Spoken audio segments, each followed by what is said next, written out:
sobre este tema e irles diciendo que efectivamente son tres temas que a nosotros en el MIES nos preocupan y también desde el Consejo Nacional de la Igualdad Intergeneracional.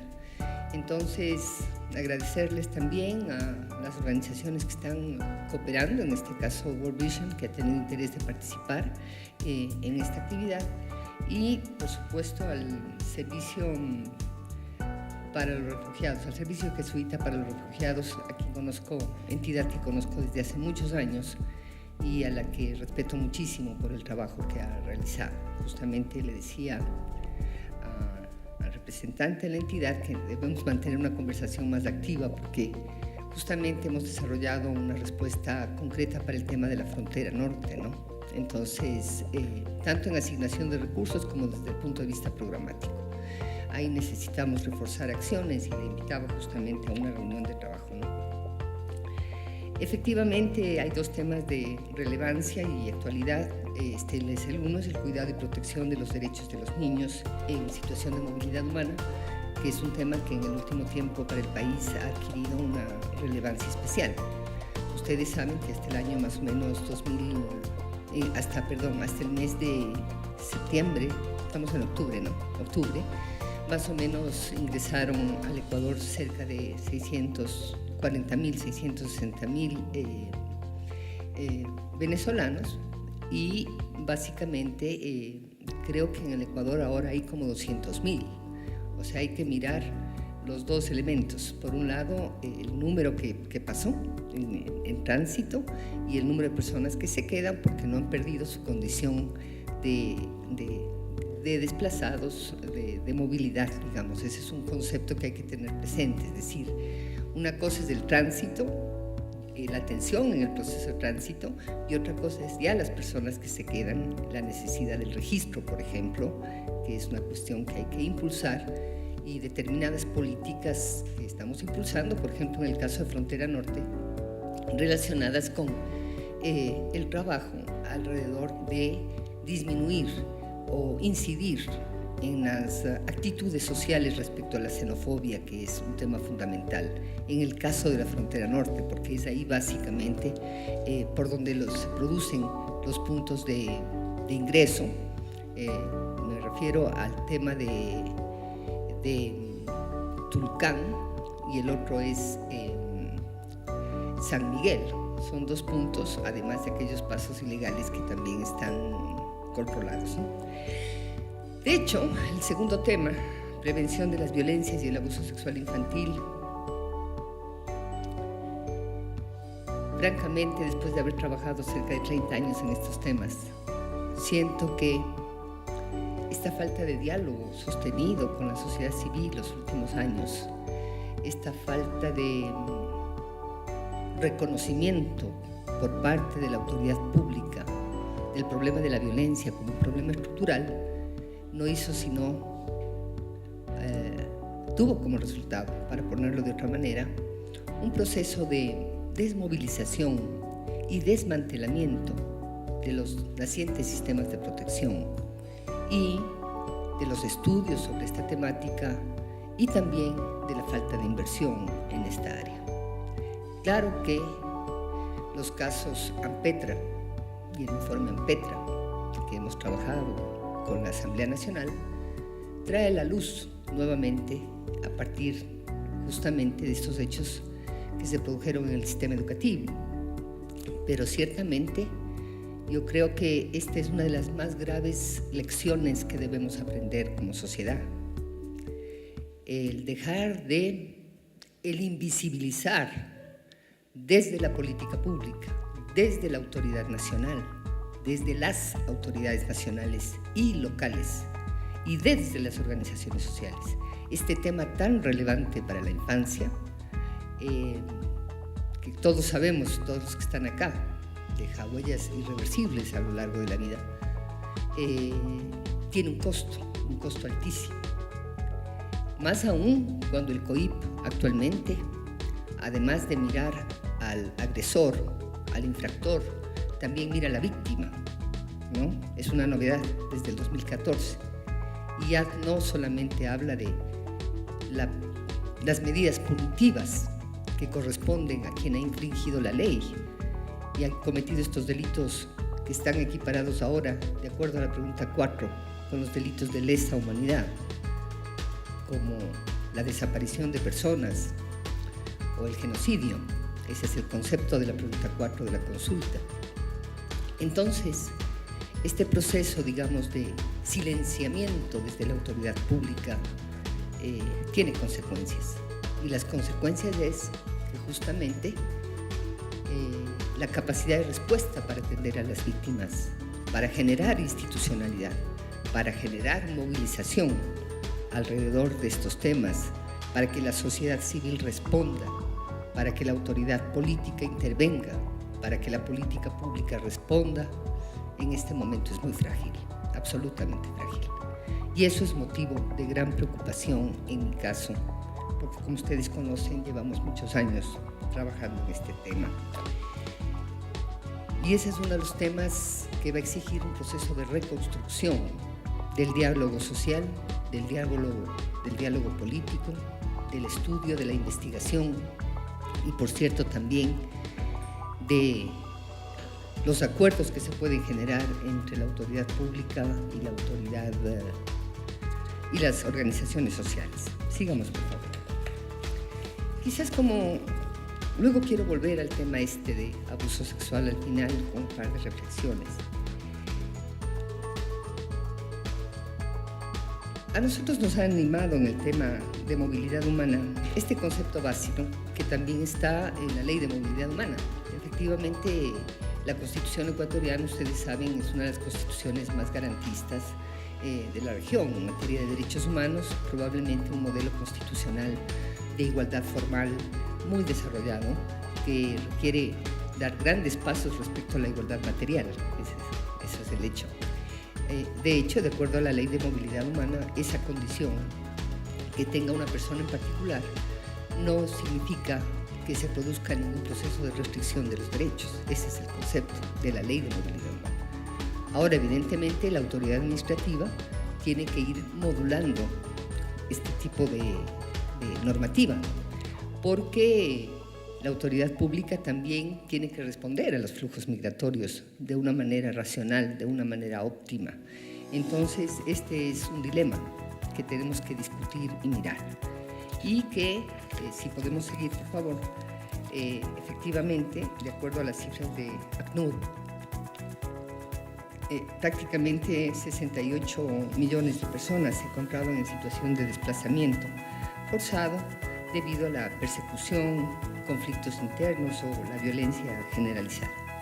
Por un lado, tenemos el caso de los refugiados, 25 millones, desplazados internos 40 millones, solicitantes de asilo 3.1. Del total de personas refugiadas, el 52% corresponde a niños, niñas y adolescentes. A nivel de América y el Ecuador, ha sido un país que ha tenido una gran capacidad de respuesta respecto a la población de refugiados en América del Sur. Ustedes saben que entre el año 2000 y 2015, 230.000 personas buscaron refugio en el Ecuador.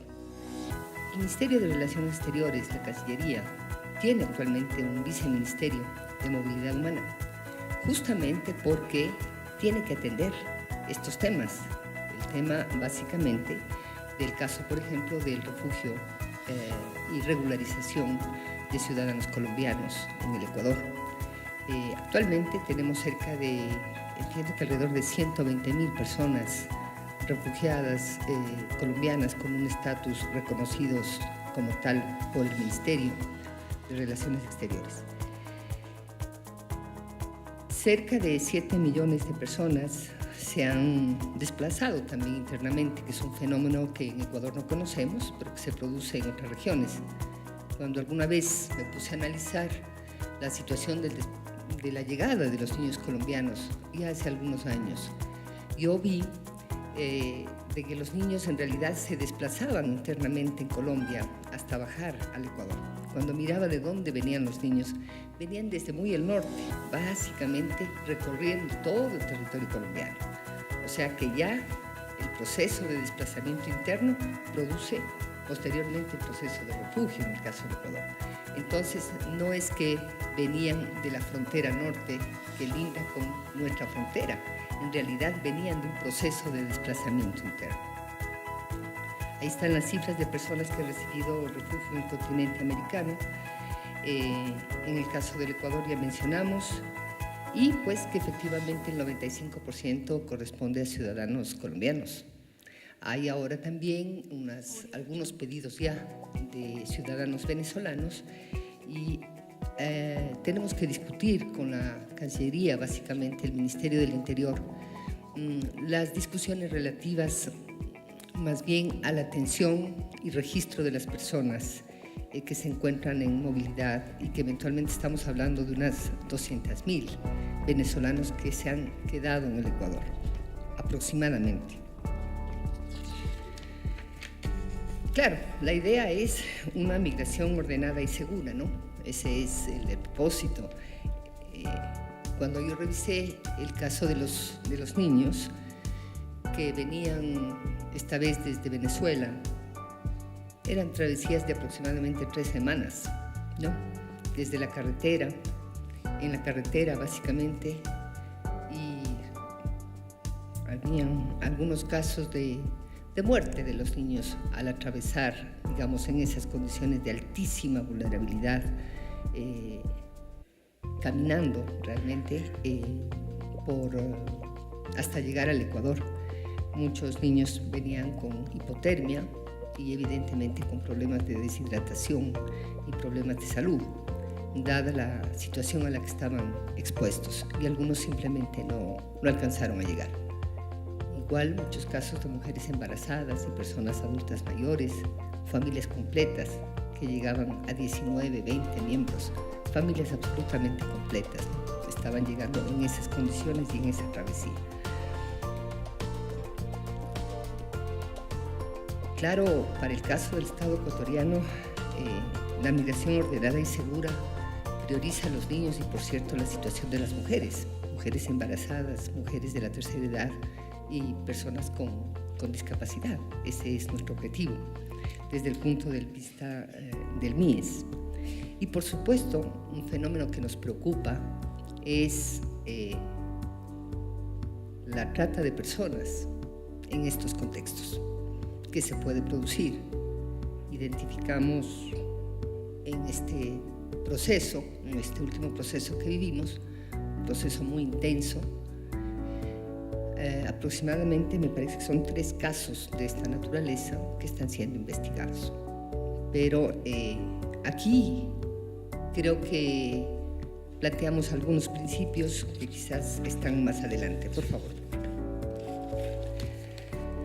La siguiente, por favor. Por un lado, hay unos principios que hemos planteado las autoridades, he debatido también en el gabinete y le he planteado al señor presidente. Por una parte, la no devolución en el caso de los niños. No, vamos a poner la primera prioridad, reunificación familiar, primera prioridad. Segunda, no devolución. Tercer concepto, asistencia específica y especializada en el caso de adolescentes menores de edad no acompañados. Tercera prioridad. Y la cuarta, ingreso de los niños con prioridad sin que necesariamente tengan todos los requisitos migratorios. En el caso de Venezuela, debemos recordar que los niños obtienen su cédula de identidad a partir de los 8 años. Tienen antes solamente partida de nacimiento. Ahí tuvimos una larga conversación con la autoridad migratoria a fin de asegurar que los niños ingresen solamente con la partida de nacimiento.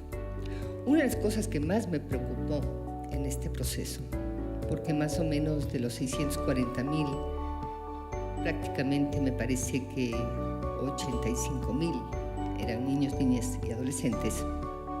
Una de las cosas que más me preocupó es que muchos llegaron sin el permiso de uno de los padres. Eso es también un problema. Pero estamos hablando de aproximadamente un 55%. No tenían realmente el requisito del permiso de uno de los dos padres. Esto provocó también una alarma y por eso se decidió trabajar en un protocolo para asegurar, digamos, la investigación tanto para los niños como para la persona que traía el niño, para asegurar los temas de filiación, identidad. Este protocolo es parte de los diálogos que estamos teniendo a nivel de organismos internacionales y también con otros países de la región, como el caso de Perú, Colombia, a fin de integrar este tipo de temas. Claro, dentro de trata de personas, yo creo que todavía tenemos que hacer un esfuerzo, claro, porque en la Ley de Movilidad Humana al MIES le señalan la competencia del establecimiento de casas de acogimiento para el abordaje de la trata. Creo que esta es una temática y la explotación sexual de menores de edad que debemos volver a retomar. Es una temática que otra vez está dando vueltas, está invisibilizada y creo que luego de que avanzamos en la identificación de los delitos en materia penal con un primer esfuerzo, me parece que en el año 2006, uno más adelante en el año 2014 a través del COIP, me parece que debemos ser mucho más activos en los temas de trata y explotación sexual. Necesitamos, y para eso tenemos que identificar básicamente las acciones de frontera.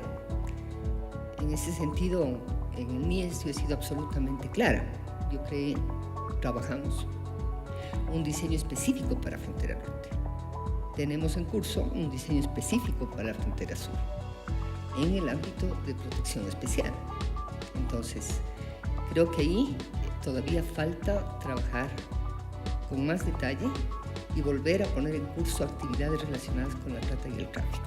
Con la trata, trata de personas y explotación sexual. Me parece que son temas que los trabajamos por ahí en el año 2010, son 8 años atrás, y que se quedaron como congelados.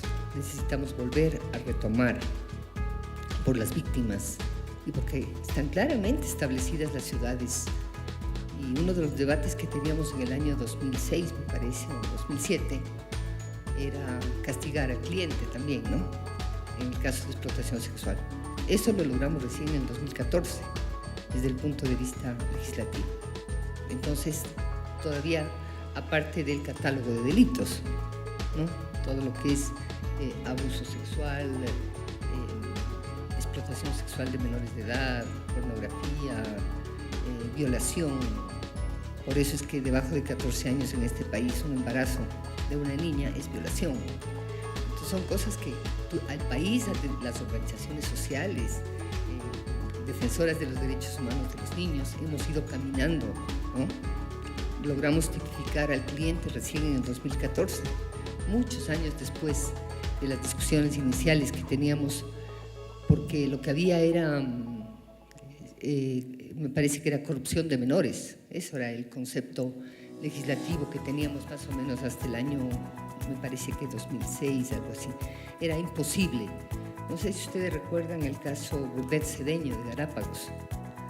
En este caso, en Galápagos, era una pareja y se produjeron todos los delitos que luego se tipificaron en la ley penal, en la primera reforma y luego la reforma del 2014 en el COIP. Pero en realidad, al principio no teníamos ese catálogo y era un problema el mantenerles a los señores, sancionarles adecuadamente, de acuerdo a la gravedad, porque era prácticamente toda la gama de delitos estaban en este caso. Es un caso emblemático. A partir de ahí es que comenzamos a desglosar y pasar del concepto de corrupción de menores a un concepto mucho más técnico desde el punto de vista legal y de una tipificación específica del fenómeno de cada uno de estos delitos y lo que implica. En otro momento podemos hablar, pero es muy interesante revisar el curso que ha tenido la legislación penal hasta llegar a tipificar el abuso sexual. En el año 2014 ya, no, en el año 2008 me parece, creo que fue, y luego ya en el 2014 con mucho más detalle y el concepto de reparación de la víctima, que es lo que está presente en el GOIP actualmente, y que la institucionalidad todavía no puede responder apropiadamente, y esa es una de las razones del caso emblemático en Petra. Ahí se ordena una reparación, pero de hecho no se produce como nos hubiera gustado. Sigamos, por favor. Bueno, en el caso de movilidad, el flujo migratorio, creo que te adelantaste. Gracias. En el caso, sí, te sigues adelantando. Ahí estamos. Por favor, la siguiente. Gracias. Rapidísimo, en el caso de movilidad, ¿qué es lo que hicimos? Estábamos hablando de un momento que en el caso de Tulcán, ¿no? Rumichac, el flujo llegó a 6.000, 7.000 personas diarias, el pico más alto. Y claro, ahí estaban los niños, estaban los adultos mayores, entonces la respuesta inmediata fue la instalación de mecanismos para contención, protección, alimentación, vacunas, revisión médica. Esa fue la respuesta humanitaria inmediata, esa fue la acción. Y estos procesos que les digo de identificar el caso de menores adolescentes no acompañados, para evitar la judicialización de los casos. Porque ¿qué pasa en el Ecuador si un niño no tiene cuidado parental? Todavía seguimos, la respuesta sigue siendo el acogimiento institucional. Entonces, para evitar el internamiento, judicializar el caso, trabajamos mucho en identificar dónde estaba la familia del adolescente, por ejemplo, que venga la madre desde Lima a recogerle de manera segura en el punto fronterizo de Machala, Huaquillas en este caso. Entonces, estas son las cosas que tuvimos que abordar, bajo los principios que ya les señalé. El caso de los niños que venían que llegaba como a un 50-60%, tengo los datos ahorita en la cabeza, sin la autorización de uno de los padres, no logramos una coordinación adecuada con la Embajada de Venezuela, al menos para notificar. Entonces, esa es una cuestión pendiente que desde el punto de vista de la movilidad humana hay que regular. Es una cuestión compleja. De hecho, el plan de gestión que hemos desarrollado en la frontera norte, por un lado tiene un enfoque que es fortalecer los servicios, pero por el otro lado busca justamente abrir al MIES a que aborde estas prácticas, a que aborde este tipo de situaciones, como la explotación sexual, como la trata. Nosotros sabemos de las investigaciones que hemos hecho, en el caso de Colombia reporta aproximadamente el Instituto Colombiano de Bienestar Familiar cerca de 400 casos de trata al año. Evidentemente esos casos el Ecuador también está comprometido. Entonces, la ocasión a través de la cual nosotros hemos dado respuesta, más que la ocasión, el mecanismo es el desarrollo de un plan de gestión de frontera norte. Y lo mismo deseamos hacer en frontera sur, porque la visión, desde la perspectiva de los derechos humanos, no es solamente la seguridad. O sea, estamos de acuerdo que la movilidad tiene que ser segura, pero básicamente es asegurar los derechos humanos de las personas. Entonces, esa es la prioridad en el caso del MIES. Entonces, me parece que tenemos que tener un diálogo más amplio con el Servicio Jesuita y otras organizaciones respecto a la actuación en el caso de las dos fronteras. La Cancillería emitió los debidos acuerdos de emergencia. Trabajamos para que se declare la emergencia, porque era una situación ya muy grave. Si hablamos de que por un momento dado, de un día para el otro, por ejemplo en San Miguel, que tenía un flujo de 80 personas al día, venezolanos, un día hablaba con el director y me dice, bueno, ahora tenemos 1.500. Es decir, era una situación específicamente que reclamaba una solución de emergencia.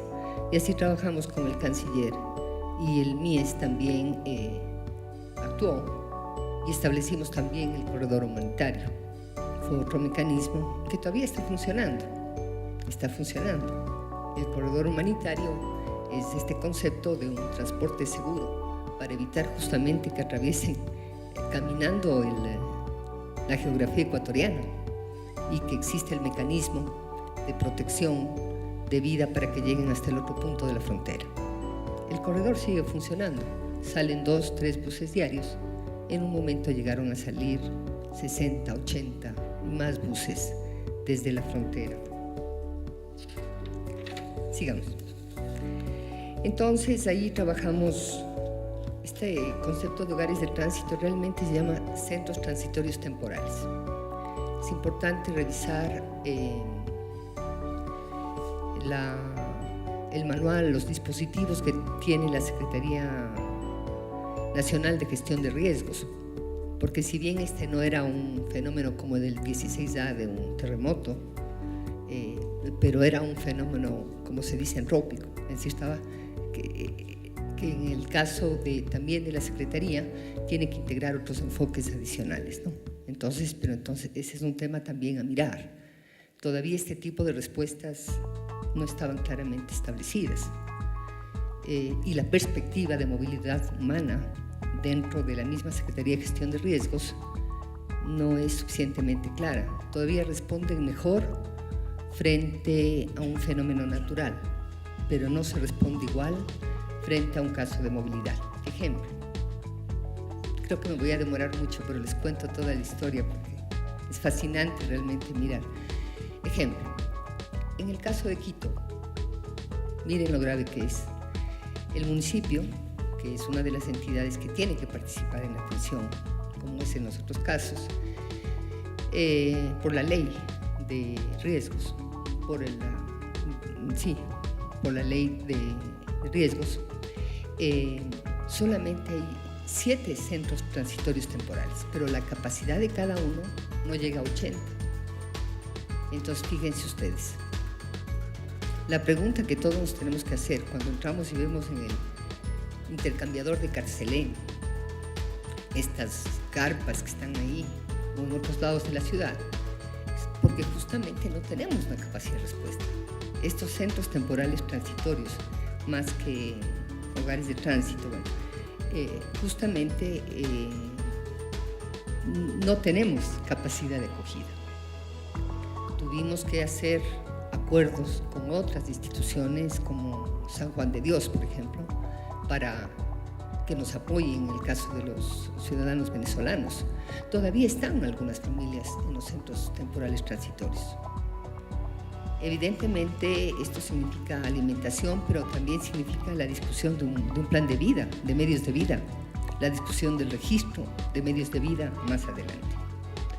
Bueno, ahí están las cifras, hemos atendido a más de 8,000, pero básicamente son ciudadanos, son los niños, niñas y adolescentes bajo las características que les dije. En realidad tendríamos que sistematizar mejor. Yo mismo tengo que revisar mejor los informes que vienen desde la frontera para mirar qué pasó, pero los puntos que les estoy diciendo son esencialmente los que señalé. O sea, la situación de los niños que vienen sin permiso de ambos padres, la situación de los niños que vienen no acompañados, la situación de la reunificación familiar y el problema posterior ya de la población que se ha quedado de la necesidad del registro.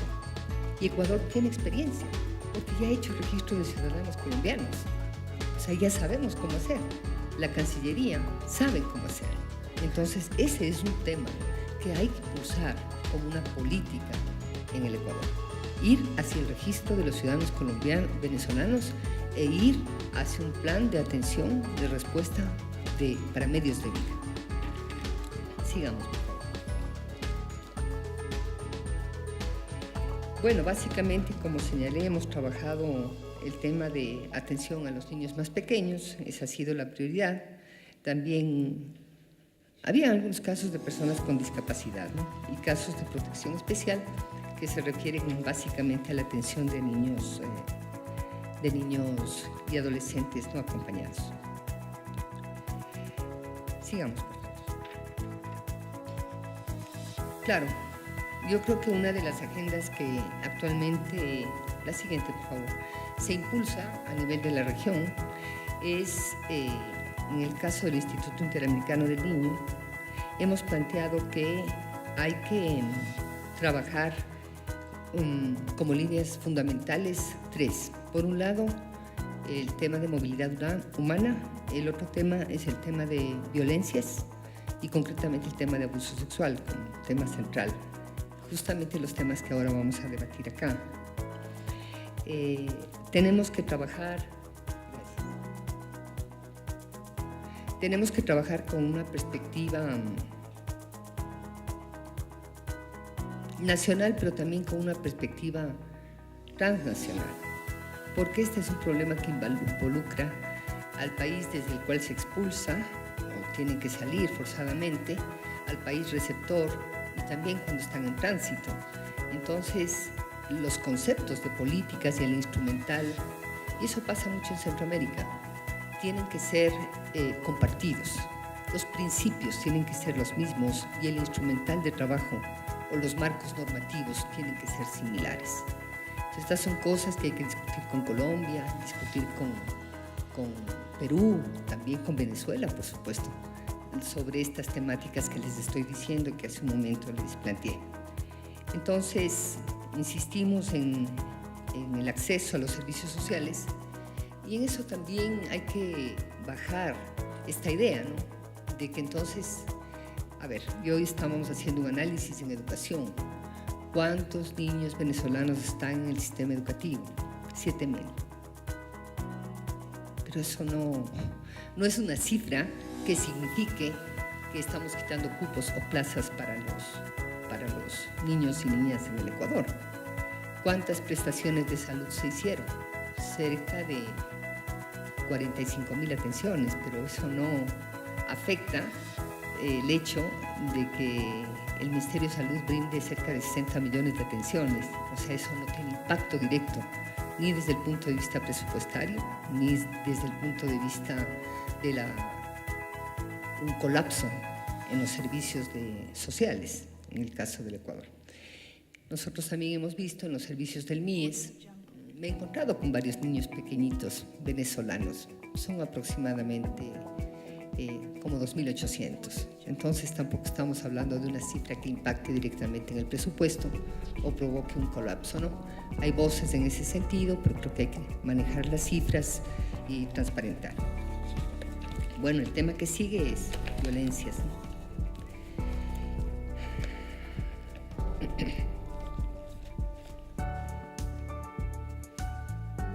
En el caso del abuso sexual infantil, ya me parece que tenemos que revisar mucho el concepto de la pregunta 4 y la imprescriptibilidad de los delitos sexuales. Concretamente el concepto que tiene la víctima del derecho al tiempo. Todo esto tiene que ser, está bien la pregunta, pero todavía inmediatamente se reforma el COIP con el concepto de imprescriptibilidad del delito sexual. Me parece que en ese sentido es un buen ejemplo para la región y para el mundo, esta decisión que tomó el Ecuador, que estos delitos no prescriben.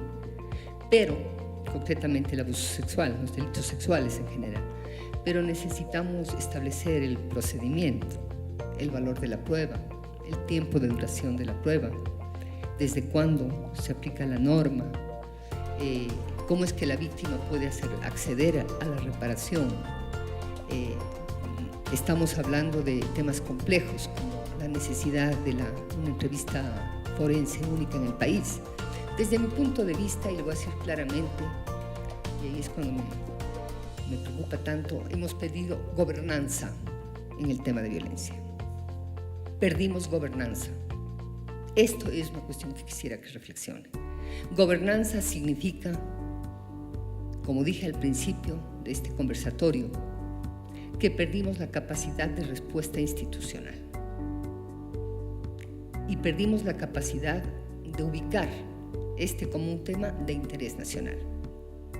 Es más bien el presidente que, de una perspectiva muy interesante, decide colocar la pregunta número 4, justamente porque es un tema que está en la agenda. Entonces, la pregunta 4 tiene que ser desarrollada, tiene que ser instrumentada, para ponerlo de otra manera. Para que tengamos una idea, peritos especializados en temática de abuso sexual en el Ecuador, fiscales 9. No estamos preparados. tenemos un problema. Cuando en algún momento decidí que había que atender a las víctimas de Ampetra, era muy difícil encontrar psicólogos clínicos en Ecuador formados en en violencia sexual. Es decir, tenemos un problema también de capacidades profesionales. Tenemos que mirar eso con las universidades, el tema de la formación. Entonces, me parece que ahí hay una discusión, por un lado, fundamental, revisar las conclusiones de la Comisión Ampetra. Desde mi punto de vista, pese a las limitaciones que pudo haber en la comisión, es fundamental revisar las recomendaciones de Ampetra, que son la base para dos reformas que hay que impulsar. El Código de la Niñez y la Adolescencia tiene que tener un libro específico sobre violencia. Y el COIP tendrá que ser reformado respecto a procedimientos y especialidad. No puede ser que el juez que tramita una causa de inquilinato también tramite una causa de abuso sexual. Obviamente, tenemos que volver a la justicia especializada, que es una de las cosas que perdimos, ya no me acuerdo en qué año, pero bueno, el tema de especialidad. Ese fue un retroceso muy, muy grande que afectó directamente al desarrollo de la justicia especializada para la niñez y adolescencia en el Ecuador, que es una de las reformas que impulsó el ex Consejo de la Judicatura respecto a este concepto de jueces polivalentes. Entonces, al perder especialidad de jueces de niñez y adolescencia y pasar a este concepto de judicaturas de mujer, familia, niñez y adolescencia o jueces polivalentes, perdimos el concepto de especialidad en el sistema de justicia. Y en los operadores, no solo me refiero a los jueces, sino también a los operadores, a los fiscales, etc. Entonces necesitamos recuperar. Esa es la base de la reforma del Código de la Niñez. Y si realmente estamos interesados en la página web, ustedes, por favor, ingresen a la página de la Asamblea, revisen las conclusiones de Ampetra. Ahí están los puntos fundamentales. Uno de esos es, claro, la invisibilidad, ¿no? Este tema sigue invisibilizado en la sociedad y realmente son las víctimas las que están hablando. Son las víctimas las que llegan a Ampetra a hablar. Son los que están afectados. Se habla desde la víctima, eso está bien. El problema es que, de hecho, la autoridad pública sufre un remesón porque se da cuenta de un fenómeno sobre el cual la sociedad dejó de pensar, dejó de reflexionar, dejó de actuar.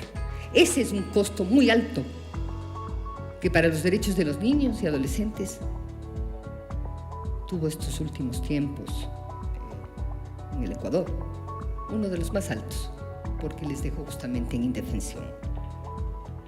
Y contribuyó a naturalizar este tipo de situaciones, además de invisibilizar.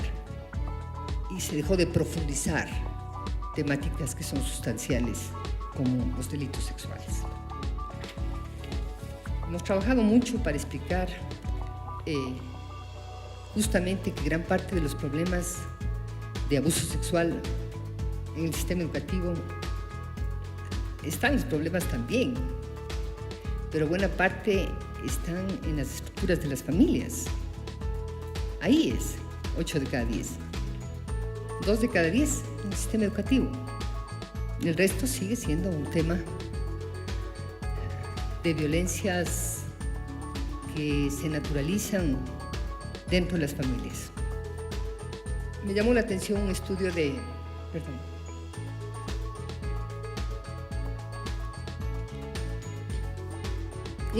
la Universidad de San Francisco y Plan Internacional,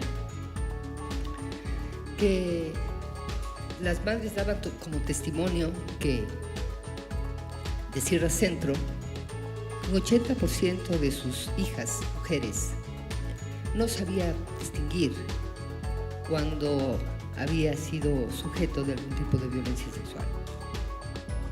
Estamos hablando de un comportamiento que está totalmente naturalizado en la estructura de las familias. es totalmente invisible y necesitamos trabajar. Las tasas de homicidios, por favor, sí, es interesante. Tanto el homicidio como el suicidio son temas que están afectando particularmente a los adolescentes.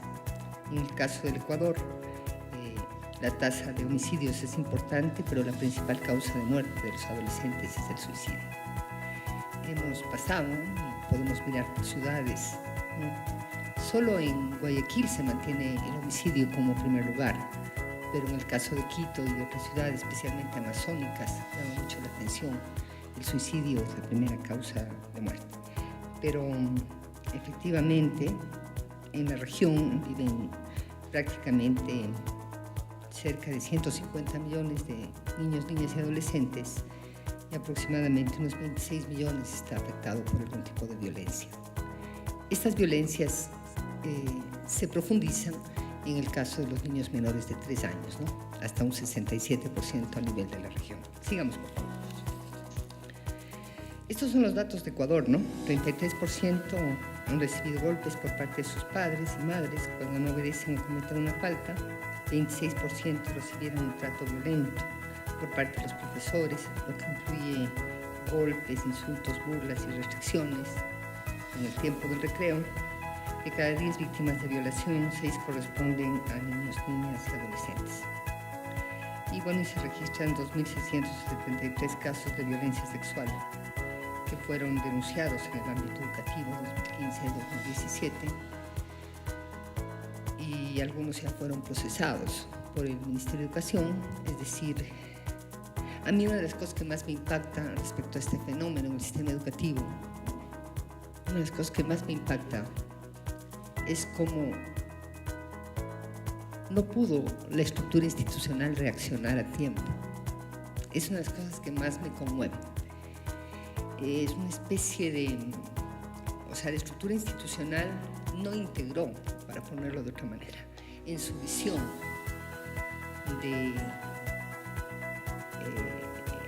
del manejo de la política educativa, no integró la violencia en la escuela como modelo dentro de la escuela, porque se reproduce el patrón de la familia, la escuela, la sociedad violenta con los niños. No integró el tema de la violencias y la violencia sexual. Estoy hablando de personas que tenían mucha claridad, pero no logró identificar esto como una situación que podríamos denominar masiva. Entonces uno se pregunta mucho, ¿qué pasó? Pasó que la reflexión probablemente estaba en otros sectores de la sociedad, pero tenemos que integrar todo esto en las políticas generales públicas, ¿no? Ahora, uno de los problemas es que no tenemos efectivamente un sistema de información claro. Los datos de la Fiscalía varían con los datos del Consejo de la Judicatura, varían también con los datos que tiene el Ministerio de Justicia. Uno de los temas más críticos es la identificación del tipo de delito, como se produce en el ámbito privado de la familia, como es alguien de confianza, alguien en que la víctima cree, deposita todo su cariño, etcétera, etcétera, todos conocemos. Entonces resulta que el delito es invisible. El problema es justamente la denuncia y cuánto la persona que denuncia tiene capacidad para recorrer por un proceso complejo y tortuoso, que tiene este problema de revictimización, porque justamente los protocolos todavía no están bien diseñados, porque hay un problema sistémico de falta de gobernanza, que es lo que les comenté hace un momento. Sigamos, por favor. Bueno, yo creo que este tema efectivamente, este es un caso de violencia, la violencia y en general el abuso sexual en el caso del Ecuador, las violencias contra los niños, particularmente parentales, son casi una forma de disciplinamiento, es una forma de crianza, es un tema que tiene que ver, así como se transmite de generación en generación la pobreza, también se transmite de generación en generación los patrones de crianza o los estereotipos. Entonces, tengamos eso presente. Este es un problema de transmisión intergeneracional de la violencia. O sea, el niño que ve este patrón de violencia, que incluso puede ser femicida, de violencia contra la madre, contra la mujer, es indirectamente una víctima que luego reproduce. Entonces hay un concepto ahí de transmisión intergeneracional de la violencia, de estereotipos de género que hay que trabajar. Hay de base un problema estructural, cultural en la sociedad sobre los estándares de comportamiento y de relación con el diferente, el distinto, en este caso género o la edad. Yo ahora que veo temas de adulto mayor y discapacidad también me preocupa la violencia contra estos grupos, ¿no? Solo para que tengan una idea, los servicios especializados de protección especial que antes estaban en el MIES, que ahora están en el Ministerio de Justicia, que no sabemos bien dónde está el ministerio por el momento, el 30% de los casos son adultos mayores, fíjense, que sufren en un 3% violencia sexual, ¿no? Entonces estamos hablando de una altísima vulnerabilidad. Esto tiene que ser entendido no solamente como un concepto asociado a la pobreza. Este es un problema que tiene que ver con un concepto asociado a la edad o a cierta condición. A la edad en el ciclo de vida, tanto si es que eres niño o adolescente como si es que eres un adulto mayor. Este dato que te estoy diciendo es de la encuesta SABE del año 2009 sobre la situación de los adultos mayores en el Ecuador. 3% de casos son víctimas de abuso sexual, además de lo que es la violencia patrimonial. ¿Cierto? Y la otra condición de la discapacidad, que no hemos indagado mucho, pero es un tema que habría que mirar. Sigamos, por favor. Bueno, entonces, respecto a violencias, estoy 10 meses en el ministerio y claro, hubo que retomar este tema y trabajamos, por un lado, varios acuerdos ministeriales, también un protocolo general que no había, o sea, simplemente no estaba dentro de las, para que en el MIES se establezca cómo actuar, qué hacer frente a un caso de violencia sexual que se produce al interior del servicio o fuera del servicio. Las casas de acogida en el país ahora están bajo un sistema de evaluación. Sería muy interesante mirar y compartir también con las organizaciones de la sociedad civil la situación de las casas de acogimiento en el Ecuador. Hay 62 o 64, creo que son, están sometidas a un proceso de evaluación con estándares de derechos humanos. Y para que tengamos una idea, de los 2.500 o 2.600 casos de niños que están en internamiento, cerca de 350 son casos de víctimas de abuso sexual. Pero para que tengamos una idea, la instrucción fiscal en este país en un delito de abuso sexual puede tomar de 2 a 5 años. Eso es lo que le da la ley al fiscal. Entonces, simplemente en el caso de algunos de esos niños y adolescentes, el delito ya quedó en la impunidad. Por eso es que hemos restablecido los abogados para las casas de acogimiento, a fin de esclarecer la situación legal de los niños, porque francamente estoy muy angustiada por las respuestas que está dando el sistema de justicia. O sea, es muy difícil hablar con un juez de inquilinato sobre el tema de derechos humanos, muy complejo. Y toman unas medidas que realmente me preocupan, y me preocupan gravemente. Tenemos una situación muy crítica, muy crítica. Entonces tenemos este acuerdo ministerial, hemos trabajado un protocolo general, porque de hecho trabajamos con mujeres, personas con discapacidad, con niños, niñas y adolescentes. Trabajamos también, muy interesante, un programa nacional de escuela de familias, justamente para abordar las violencias. Estamos, creo que ya finalizando el proceso de escuelas de familia, pero hemos desarrollado uno específico para la frontera, Escuela de Familias para la Frontera. Eso lo hacemos con CARE, no está reseñado ahí, pero lo hicimos, eso lo hacemos con CARE, y la idea es trabajar justamente la xenofobia y los temas de violencia en el caso de la frontera norte. Bueno, hemos validado un plan nacional de prevención de la violencia contra la niñez y adolescencia, hemos reactivado el diálogo con las organizaciones sociales del país para encaminarnos juntos y llegar a un consenso sobre las temáticas de reforma, especialmente. No hay que centrarse, la discusión no está en la tabla de alimentos. Sí, esa es una discusión sustantiva. 500.000 niños reciben pensiones alimenticias en este país. El 98% son pensiones inferiores a $200 mensuales. no vamos a afectar ese derecho, hay que mantener. O sea, la discusión, por ejemplo, relevante en este momento es cómo va a responder la sociedad frente al caso de la violencia. Estamos un libro especializado sobre ese tema. Y trabajemos también esta campaña comunicacional de una guagua menos.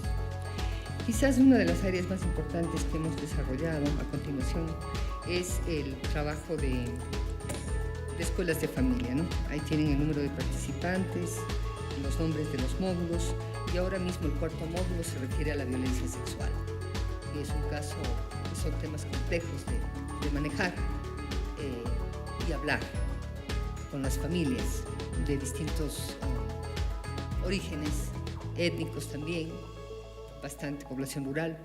El MIES está haciendo un esfuerzo en el marco del plan Toda una Vida para revisar integralmente su política y la programación.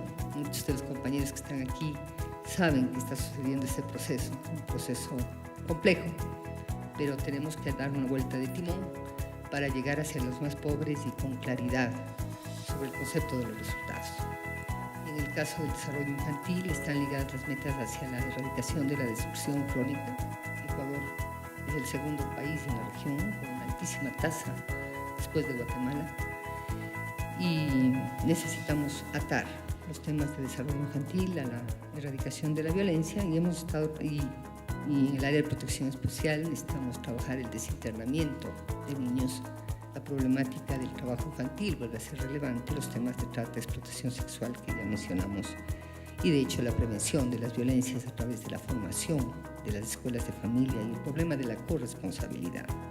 Aquí hay un problema muy serio de la corresponsabilidad y la mirada que prevalece, que es una mirada de disciplinamiento a través del uso de prácticas violentas, quitarle la comida, sacarle en la noche de la casa, o los típicos baños de agua fría. Esas son las formas en las que todavía nosotros trabajamos, ¿no? Para nosotros el programa de formación continua del MIES ha sido una herramienta fundamental. Por fin, luego de muchos años, quiero reconocer muchísimo el trabajo de esa área. Integramos por fin, por primera vez, un módulo específico sobre derechos humanos en el caso de protección especial. Luego de muchos años, me ha llamado muchísimo la atención que quienes manejan estos temas no conozcan, por ejemplo, los estándares de Naciones Unidas para el cuidado alternativo de los niños privados del medio familiar. Entonces, estamos en un proceso de retomar el enfoque de derechos humanos en el diseño de la política pública, de la formación, de la capacitación. Para ir terminando, hemos trabajado algunos pactos que todavía habría que ir profundizando, de temas emergentes como Internet seguro, trabajo infantil. Uno de los temas que también llama mucho la atención, sobre el que hay que poner atención, es el tema de las prácticas deportivas y el abuso sexual, ¿no? Un tema que llama mucho la atención. En el caso del Ministerio de Educación, habría que hacer un análisis del tipo de docente relacionado con el tipo de la actividad docente. El tema de deportes llama mucho la atención, todo lo que es deportes, educación física. Ya para cerrar, yo personalmente he recibido algunas víctimas de hace muchos años, no actuales, y justamente les preocupa mucho todo lo que son los códigos de ética y el manejo de las prácticas deportivas relacionadas con los niños, las niñas, los adolescentes, que son temas que deben preocuparnos. Bueno, esas son algunas de las reflexiones. El tiempo es corto, pero me parece que es así como tenemos que trabajar, volver a discutir estas cosas, y para mí ha sido muy grato poder acompañar esta actividad y transmitirles mis preocupaciones personales, pero también mis preocupaciones en este caso como ministra en este rol que estoy ocupando en este momento, y decirles que tenemos una tarea muy ardua para los próximos meses. Muchísimas gracias.